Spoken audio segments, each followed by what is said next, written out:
Remember that viral study from a few months ago about toxic black plastic kitchen utensils that everyone was freaking out about?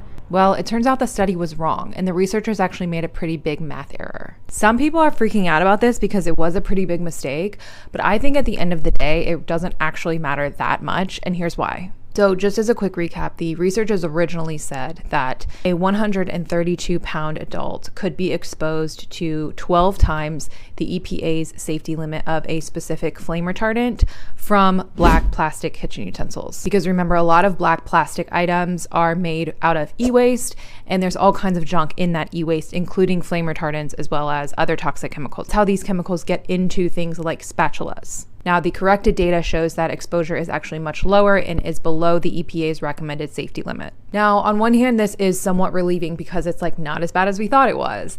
But on the other hand, there are still toxic chemicals in these types of products. There might be less flame retardants than they originally said, but I still don't want any flame retardants in my kitchen utensils. There's also microplastics, who knows what else, BPA, phthalates. A lot of times we don't actually know what is in these types of recycled plastic products because this is not new information. It's not like this study was the first one to show that plastic, and black plastic specifically, is toxic. And that's why, despite this correction from this study, my recommendation to swap out your plastic to kitchen utensils for safer options, for non-plastic options, doesn't change.